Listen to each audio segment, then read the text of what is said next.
Hey everybody, welcome back to Occult Perspectives. Let's see if I can get this phone just a little bit closer. That way you can hear me a bit better. Alrighty.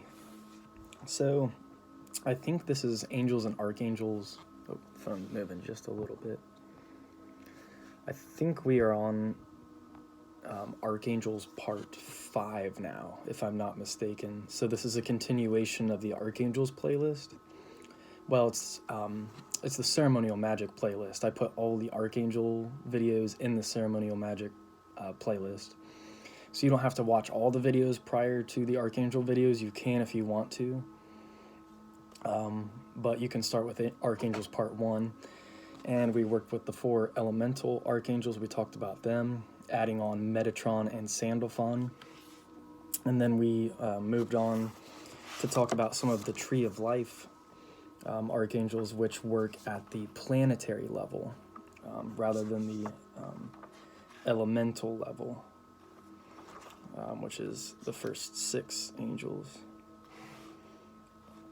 So in the last video we covered the Tree of Life Sandalphon and the Tree of Life Gabriel, and as we said in the prior video, there are slight differences in the Archangel, like say Archangel Gabriel of the elements, which wears blue robes, and the Archangel on the Tree of Life, Yesod, he has purple robes. And typically for both, when I visualize those angels, it's typically feminine energy or more of a overall female, imagery, visualization for those angels. So now we are going to move on to Archangel Michael, the Archangel of Hod. As we ascend from the tree, ascending from Yesod, the next sphere is Hod, the realm of the intellect, logic, and reasoning. It's also the realm of travel, business ventures, medicine, science, and magic. In fact, Hod is associated with all the gods of magic: Hermes, Mercury, Thoth, etc. And this is why this Archangel Michael holds a caduceus staff instead of a flaming sword.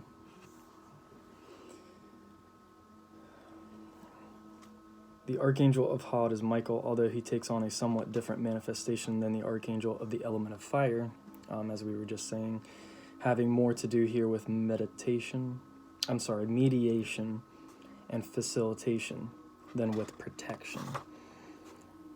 The keys to visualizing the Michael of Hod: orange robes, holds a caduceus staff, as we just said, which, if you don't know what that is, if you look, usually you'll find it on like veterinary buildings or just a lot of medical buildings in general.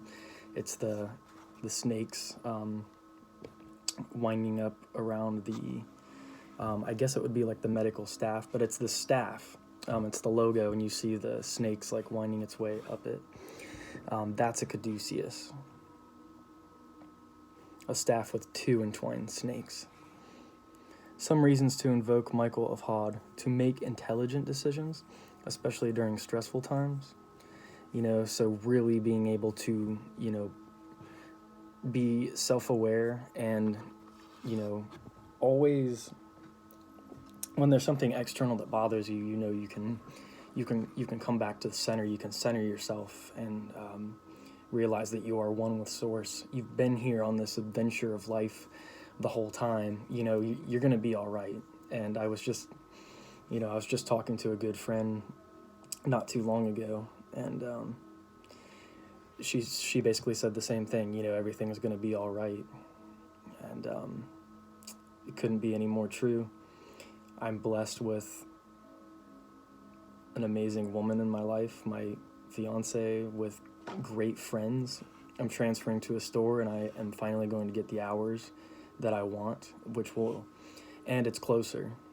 It's closer in proximity to where I'm at. It's only 5 minutes away, so it's going to give me more time for research and for doing music and doing things that liberate my soul and, make me feel free and alive.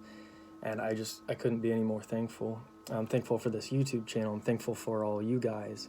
And I hope that each and every one of you that watches this, wherever you are, that peace, love, and light come into your life. That this awakening finds you, that it allows you to open your spirit, and we are together. We are able to manifest heaven here on earth. Just a little side ramble there. But some reasons to invoke Michael of Hod: to make intelligent decisions, especially during stressful times, for protection when performing magic, as well as to strengthen your magic, to recover from illness, for new business ideas, and to meet with success in any business venture, to make good financial deals, say when buying a house or car, and to eloquently express yourself and your ideas. Because Mercury, Michael, this Archangel Michael, this is if you are looking at the Tree of Life. So here we are at Hod, and this sphere represents Mercury. We moved from the elements or Earth up to the moon, and now we move up here to Mercury, and Mercury governs communications. For me personally, my Mercury, I have Sagittarius in Mercury, so it allows me, I feel like that gives me a lot of fire to be able to communicate my ideas and concepts. So okay, I guess we can move on from Michael then. Hanael, and I really like him when I envision him and invoke him, or evoke, I guess. As I've said before, as far as the Archangels on the Tree of Life, I have not worked with them for that long, and I usually just visualize them, and I may vibrate their name and the Sephiroth that they're assigned to as I'm visualizing the middle pillar in my body as well. So it's all kind of a simultaneous process, and it's not, you're going to have to work towards it, just as with any of these practices. You're going to have to put the work in, and the more you do, it's like anything else, you're going to get out of it what you put into it. And in my opinion, you get way more out of it than even, you don't have to put, in the beginning stages, for me, I saw results right away, and the more effort that I put into it, it just completely ended up transforming my life to where I almost feel as if I'm in this world like I was before, but I'm not quite of it the same way as I was before. I operate in this field, in this physical realm, but kind of as an agent for Source, all of our highest self. It's the highest genius, the one that, emanated all of creation. If we work for that Source, we can manifest true beauty in our lives.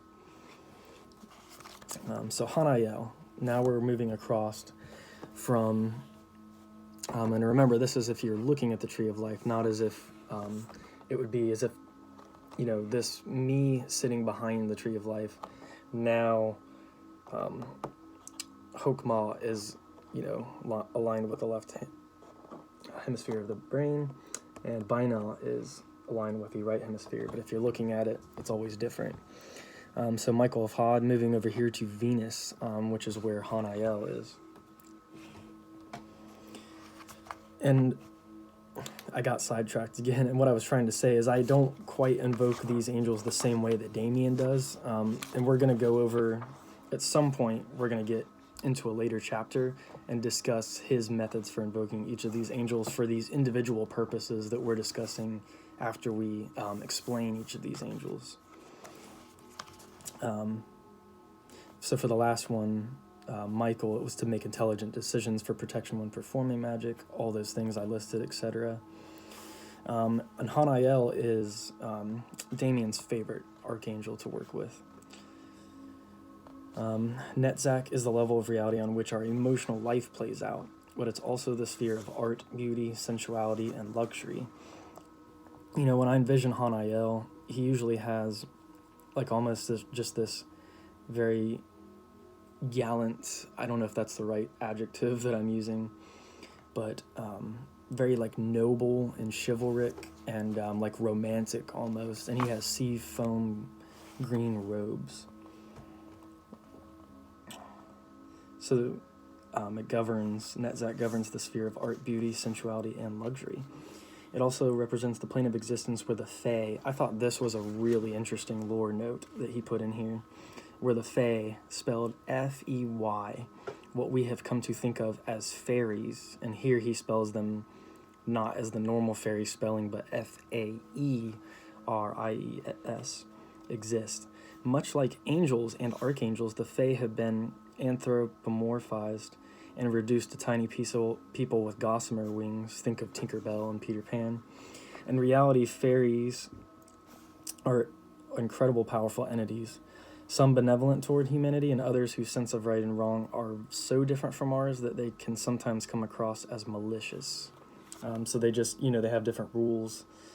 I'm trying to think of the TV show that I was watching on Netflix.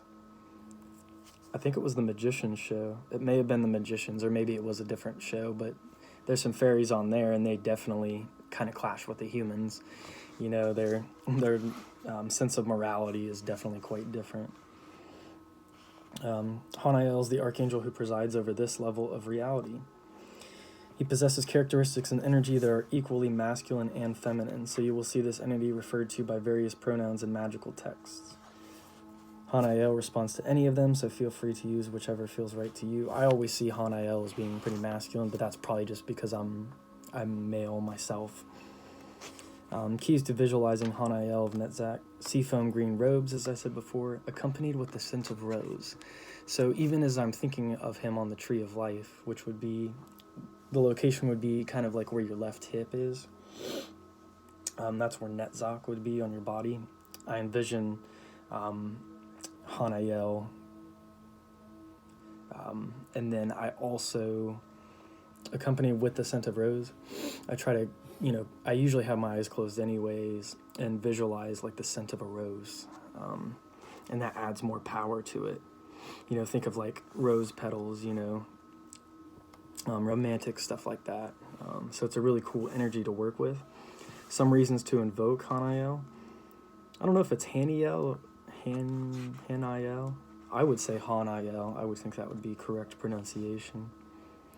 To bring peace to arguing lovers, to encourage fidelity and enhance passion, to turn rivals and enemies into allies and friends, to gain new friends, to reunite loved ones, for assistance in creating any form of artwork, to experience joy, to create an environment in your home that is pleasing to all of the senses, to aid in gardening or any nature-related activities, and to develop a mutually beneficial relationship with the Fae. So yeah, pretty cool archangel for sure. I don't know that we're going to get through the rest of the Tree of Life archangels in this video. I'm not really in a hurry, so I'm just going to keep rolling with it. So now we move up from Venus or Netzach up to Parith, beauty, which is associated with the sun. And it's in the middle of the pillar of the Tree of Life. Aligns with the middle pillar. It's in the very center, and all paths cross through it, and everything has to go through to Parith. So it is definitely like the center.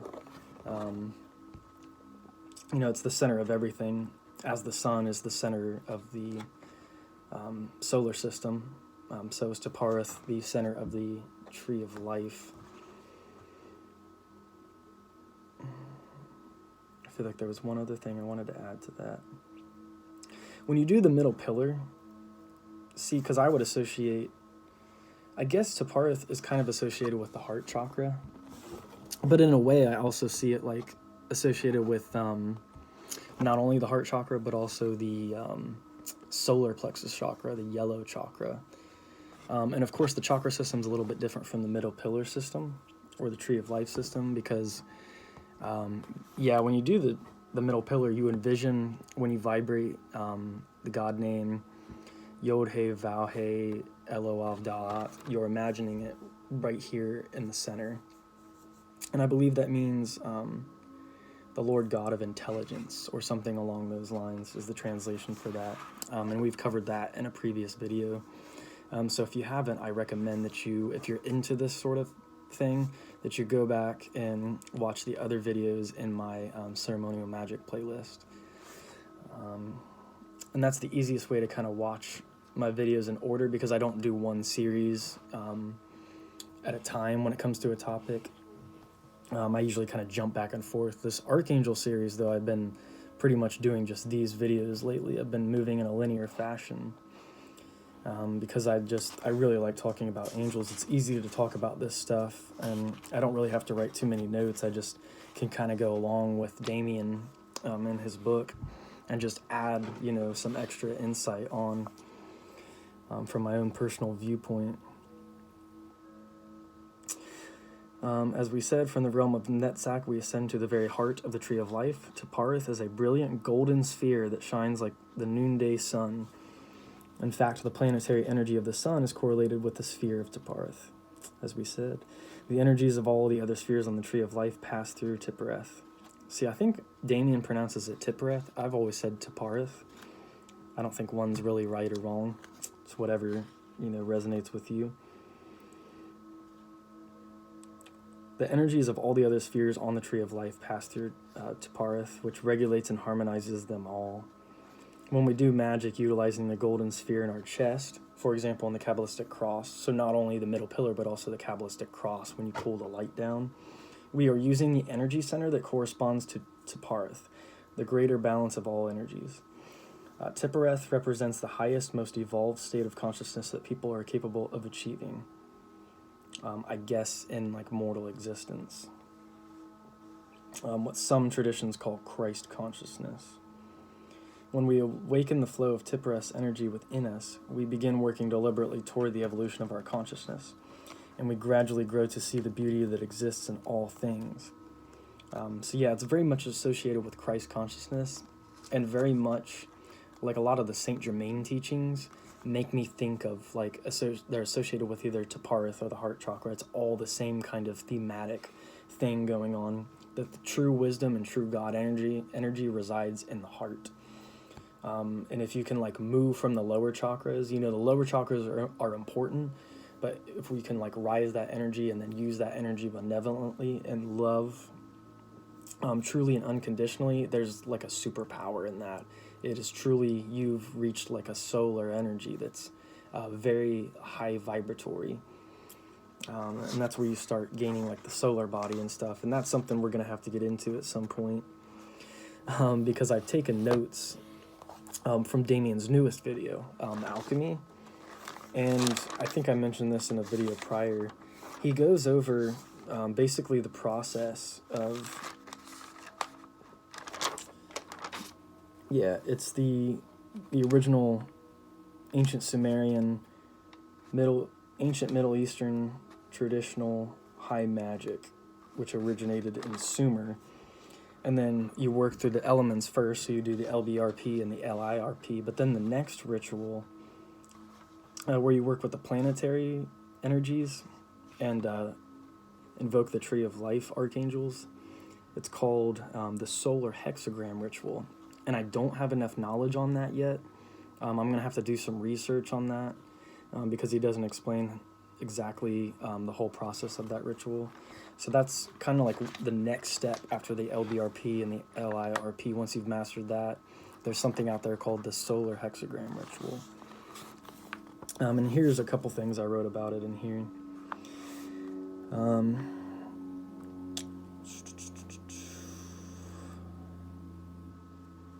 Greater Hexagram Ritual. Not sure about the lesser banishing ritual of the hexagram and the lesser invoking ritual of the hexagrams. If those are important here, I put that in my notes too, or if you go straight to the solar hexagram. So if any of you know about the solar hexagram ritual, if you have some good references or something, please post those in the comments if you would, so you can share them with the rest of us. I put that it's for banishing, but not for this ascension process. So I think that's what Damien said. The lesser, you still want to do the LBRH and I've never done the lesser invoking ritual of the hexagram. I've only done the lesser banishing ritual of the hexagram. So if you also know the difference between those two, if both are necessary, if only one is necessary, comment below. please. And thank you.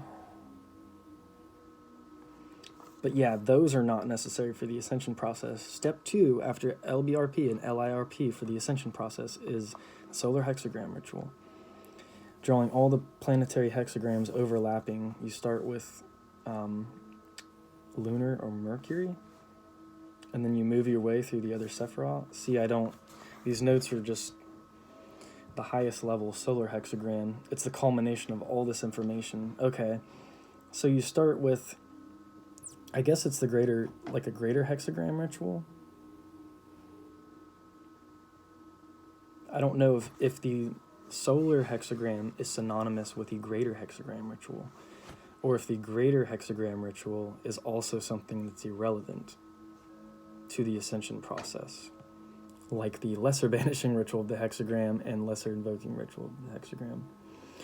See, I didn't really make that entirely clear when I wrote my notes here, so I'm confusing myself even a little bit here.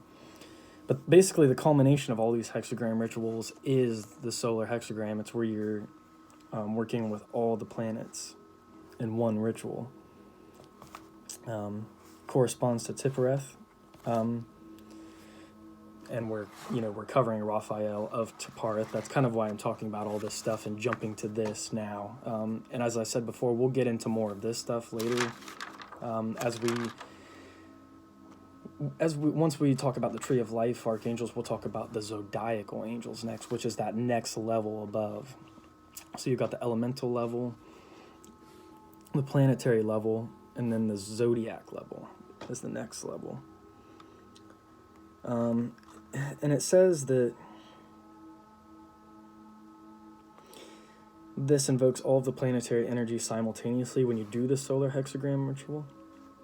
This is around the time you reach the conversation and knowledge of the Holy Guardian Angel. And that's something that, it's knowledge and conversation of the Holy Guardian Angel. Is how it's usually worded, not conversation and knowledge. Knowledge and conversation of the Holy Guardian Angel. But that's kind of a confusing topic, and it is something I will probably do a video about at some point. Because in a lot of ways, I feel like I have attained maybe not the same thing that other people refer to when they're talking about that, but something that's very similar, a level of understanding and awareness that's very similar, but not the same thing as what like Damien's talking about. Because even Damien says he only knows like a handful of people who have actually done that. They have truly come into contact with their Holy Guardian Angel. And I think anyone who's done that is basically just doing their life's purpose 100%. They've totally figured out, they crossed the abyss, connected to everything, and they're going to do what's basically going to better everyone around them. And they're just going to be this radiant beam of light that shines outwards. And even Crowley, there's a girl who does a really good introductory video about the Holy Guardian Angel and kind of what it is and what it isn't. I think it's Darling. I think something like that is her name. Pretty cool YouTube channel. Definitely go and check her out. She's really good at introducing a whole bunch of esoteric concepts. And then that helps you kind of like figure out maybe what your path is. Yeah, she's really good at doing that. Really good at explaining things a lot more linear and straightforward of a manner than I do. Me, I kind of tend to ramble and jump around a little bit, so it gets confusing when I talk. But she mentioned that Crowley, when he, in his younger days of being a practitioner, imagined the Holy Guardian Angel as something that was more like spiritual or like internal, but as he later, more of like a higher self kind of deal. But later on in his practices, later on in his life, he saw it as something which was actually external, like an external being was what the Holy Guardian Angel was. And he referred to this being as Aiwass, and that's how he came to write the Book of the Law. He channeled Aiwass and wrote the Book of the Law over in Egypt. Super interesting story and lore if you don't know about that, the Book of the Law, and you've made it this far into my videos. Congratulations, but you should probably go and read some Crowley and yeah, definitely I don't think the guy was really maybe the most moral dude, but it doesn't really matter. The knowledge that he teaches, he's kind of like a do what I say, not as I do type teacher.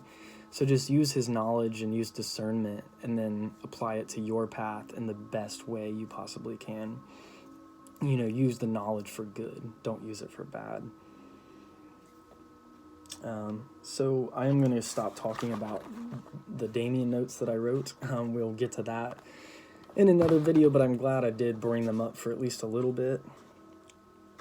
And we'll go ahead and we'll finally finish up talking about Raphael here.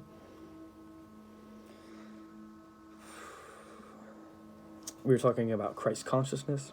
When we awaken the flow of Tiphareth's energy within us, we begin working deliberately toward the evolution of our consciousness, as we said before, and we gradually grow to see the beauty that exists in all things. This level of reality touches and connects us to all others. So it's like after you cross the abyss, you literally see not only know, like intellectually know and understand, but you actually on a deep level know that everyone's like a reflection of yourself, and that one thing affects the entire piece. One piece of the cosmos affects the rest and vice versa. Everything is so interconnected. It's quite crazy to kind of really come to terms with sometimes. The archangel who presides over this sphere is Raphael. Because Raphael is associated with healing, we pool the energies of all the spheres on the Tree of Life through Tiphareth to send healing energy to others or receive it ourselves. So when you're working with healing, like Tiphareth, the sun center, heart center, is the best energy to work with when you're doing healing. Raphael is also correlated with victory, success, and prosperity. Keys to visualizing Raphael of Tiphareth: golden robes and brilliant armor with the image of the sun on the breastplate. And he holds a scepter, which is kind of like a staff, from what I understand. And I would imagine it as a golden scepter. So he doesn't hold a caduceus wand as he does in the elemental Raphael. This time it's Michael who holds the caduceus staff. And now this Raphael, he has golden robes again. I think last time, was it yellow robes, or does it say gold? Radiant yellow robes with purple highlights for the elemental Raphael. For this Raphael, it's golden robes, and he has brilliant armor on with the image of the sun on the breastplate. I try to clearly imagine that. And he has the scepter in his hand, the scepter of power. It's the solar energy. It's the Christ consciousness. The I am, if we're going to go the Saint Germain route. I love that stuff. Some reasons to invoke Raphael of Tiphareth: for all manner of healing. Physical, mental, emotional, and spiritual. We know, of course, Gabriel is good for emotional healing, particularly. To repair rifts between yourself and others, to complete projects, to attain fame or popularity through talent, to win legal battles for stability of any sort, to pacify aggressive situations and gain victory over enemies, to improve physical vitality and stamina. I can definitely attest to that. Particularly in the warmer months. That's why I'm so excited for summer to get here. You can use the sun's energy, and especially when you're focusing on the Tiphareth center. See, now Damien's got me saying Tiphareth instead of Tiphareth. When you work on the Tiphareth center, it's like this, it just glows within you. It's this Christ energy, this bright golden glow. And the sun feeds this. Your body almost absorbs the sun like food. In a way, it's really, really cool to experience. For any sort of other reasons to invoke Raphael: for any sort of material prosperity and to overcome sorrow. Okay, so we've worked on the Tree of Life angels up to the middle here. And in the next video, we'll go ahead and probably get through the rest. We still got Chemael, Zodkiel, Zofkiel, I think that's how you say this one, Raziel, and Metatron. So, alright everybody, yep, I'll go ahead and wrap up this video for now. Almost 30 minutes. I think I might do some music today. Definitely going to try to get outside and enjoy this weather too. So, alright everyone, please take care. I hope you all health, prosperity, peace, abundant blessings. Just enjoy this life, while we're here. The time that we have with the loved ones, the ones that we cherish, just try not to worry. Everything's going to be all right. Everything, it always ends up working out, So I think we're going to be okay, everybody. I love you all. Take care. Until next time.